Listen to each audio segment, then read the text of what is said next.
నాకు ఎంత కమిట్మెంట్ అంటే పోలవరం విషయంలో నేను ముఖ్యమంత్రి అయ్యే రోజున 7 మండలాలు తెలంగాణలో ఉన్నాయి.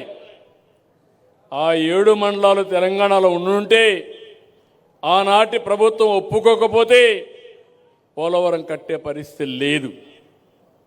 నాకు ఐడియా ఉంది కాబట్టి ఆనాటి ప్రభుత్వం నరేంద్ర మోడీ గారు, రాజ్నాథ్ సింగ్ గారు, వెంకయ్యనాయుడు గారు ఉంటే నేను గట్టిగా చెప్పి మీరు 7 మండలాలు కానీ ఇవ్వకుండా పోతే నేను ప్రమాణ స్వీకారం చేయను, నాకు ఈ ముఖ్యమంత్రి పదవి వద్దు, ముఖ్యమంత్రి పదవి తీసుకొని చెడ్డ పేరు తెచ్చుకోవడం కంటే ఈ రాష్ట్రం కోసం నేను త్యాగం చేస్తానని గట్టిగా చెప్పిన తర్వాత ప్రమాణ స్వీకారం చేసిన వెంటనే వాళ్ళు పార్లమెంట్ కూడా పెట్టకుండా 7 మండలాలు మనకిచ్చారు. అది ప్రారంభం, పోలవరం పూర్తి చేయడానికి శ్రీకారం. ఈరోజు మీరు ఒక్కసారి చూస్తే ఎన్ని ఇబ్బందులు కలిగించినా ఇక్కడే రామానాయుడు అప్పుడు కాటన్ దొర చేస్తే ఇప్పుడు రామానాయుడు ఇక్కడ మంత్రిగా ఉండి ఆయన ఆధ్వర్యంలో ఈ ప్రాజెక్టు పూర్తవుతుంది. ఇక్కడే మా సాయి ప్రసాద్ గారు చీఫ్ సెక్రటరీగా ఉన్నాడు, ఇరిగేషన్ సెక్రటరీగా ఉన్నాడు. నేను అదే చెప్పాను, మీరు చేసే పని పోలవరం ఒకటే కాదు, విశాఖపట్నానికి కృష్ణా నదికి ఎన్ని నీళ్లు కావాలంటే అన్ని నీళ్లు ఇవ్వడానికి అవకాశం వస్తుంది. అక్కడి నుంచి వంశధార తీసుకెళ్తాం, ఇక్కడి నుంచి నల్లమల సాగర్ తీసుకెళ్తాం. నేను నిన్న కూడా ఒక మాట అన్నాను, ఎందుకు అనవసరంగా తెలుగు జాతి మధ్య విద్వేషాలు పెట్టుకుంటాం? నీళ్లు సముద్రానికి పోతున్నాయి. ఇప్పుడు పెద్ద వీరుడు బయలుదేరాడు, రాయలసీమ లిఫ్ట్ ఇరిగేషన్ అంట. నీళ్లు కావాలన్నా గొడవలు కావాలంటే మాకు నీళ్ళొద్దు, గొడవలే పెట్టుకుంటామనే రకం వీళ్ళంతా.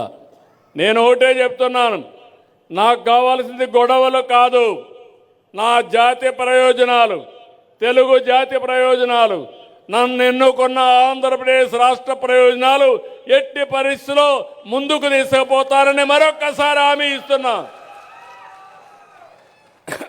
అందుకని గోదావరి అనేది ఒక ట్రంక్ ఇన్ఫ్రాస్ట్రక్చర్. ఇది ఒకసారి నీళ్ళన్నీ పోతా ఉంటే పంట కాలువలు, చిన్న చిన్న కాలువలు, డిస్ట్రిబ్యూటర్స్ అన్నీ ఈజీగా ఏర్పాటు చేసుకునే అవకాశం వస్తుంది.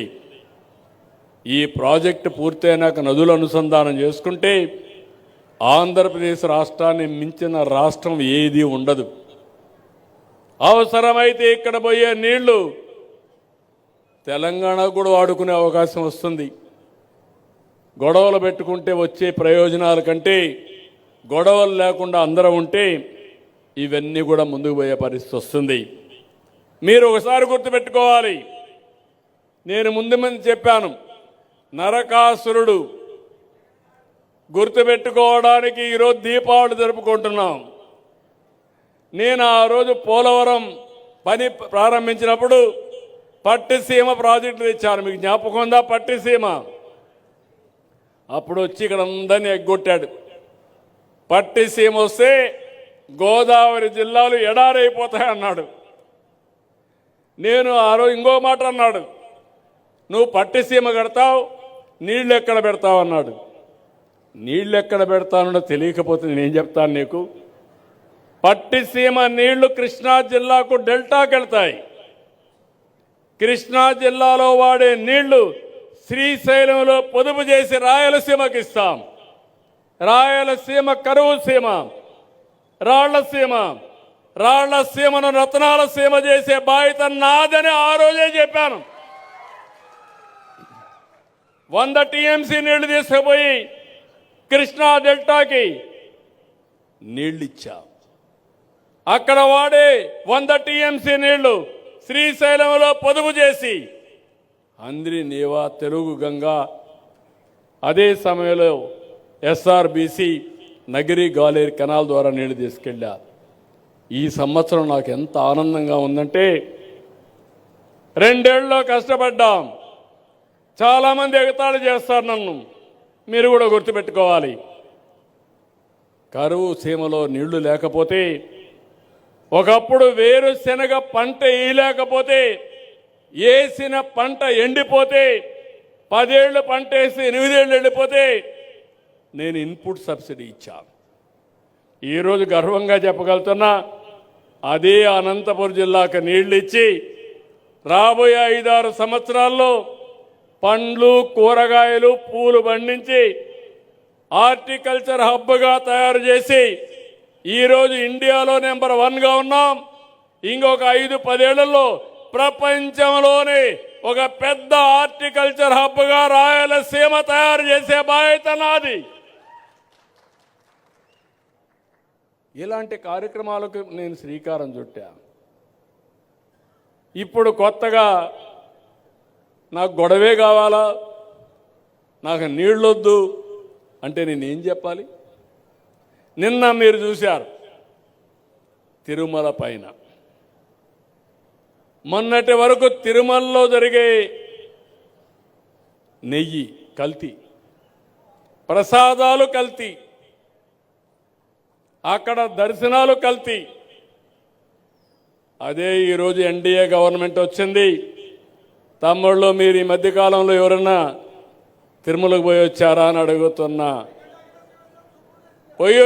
అడుగుతున్నా, పోయిన వాళ్ళకి వ్యత్యాసం కనపడిందా లేదా అని మిమ్మల్ని అడుగుతున్నా.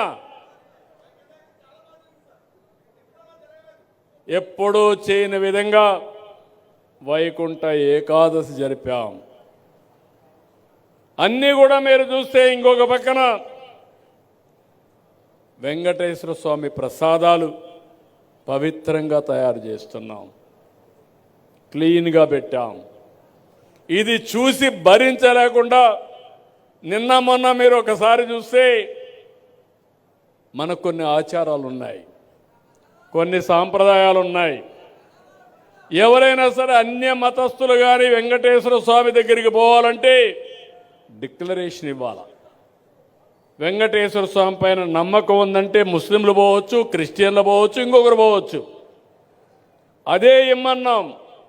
అదే ఇమ్మంటే నేను ఎళ్లను నిలిపేసిన వ్యక్తి వెంకటేశ్వర స్వామిని గురించి మాట్లాడితే నా ఇంటి కుల దైవం పవిత్రతను కాపాడే బాధ్యత నాదని మరొకసారి మీ అందరికీ హామీ ఇస్తున్నా. నిన్నేం చేశారు? బాటిల్స్, తాగిన ఖాళీ బాటిల్ తీసుకుపోయి తిరుమల పైన పెట్టి ఇక్కడంతా కూడా మద్యం వచ్చేసిందని మన మీద బురదేయడం మొదలుపెట్టారు. మా డీజీపీ వచ్చాడు. వస్తే నేను చెప్పా, దొరికిందంటున్నావు, నీకు బాటిల్స్ ఉన్నాయి కదా అన్నాను. ఉన్నాయన్నాడు. ఆ బాటిల్ తీసుకొని హోలోగ్రామ్ ఉంది. ఆ హోలోగ్రామ్ చూస్తే ఏ బ్యాచ్లో ప్రొడ్యూస్ చేశారు, ఏ షాప్కి వెళ్ళింది, ఏ షాపులో కొన్నారు, డీటెయిల్స్ వస్తాయి. ఇన్వెస్టిగేషన్ చేయమన్నా. దొంగలు దొరికిపోయారు, రెడ్ హ్యాండ్గా పట్టుబడ్డారు. సాక్షి పేపర్లో న్యూస్ వేస్తాడు, సాక్షి టీవీలో న్యూస్ వేస్తాడు, తిరిగి ఎదురుదాడి మన మీద చేస్తాడు.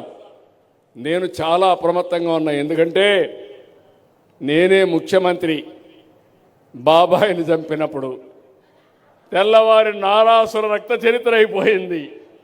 ఆ రోజు నేను జాగ్రత్తగా ఉండుంటే గేమ్ ఈజ్ ఓవర్, ఇంత వచ్చే ఇబ్బంది వచ్చేది కాదు. ఇప్పుడు కూడా నన్ను మోసం చేయాలనుకుంటున్నారు. అందుకే నేను చెప్పా, డేగ కన్ను పెట్టా ఈ రాష్ట్రంలో. ఎవడు ఎక్కడ తప్పు చేసినా రెడ్ హ్యాండెడ్గా పట్టుకుంటా, తాట వలస్తాను కానీ ఎవడిని వదిలిపెట్టాను ప్రజా రక్షణ కోసం.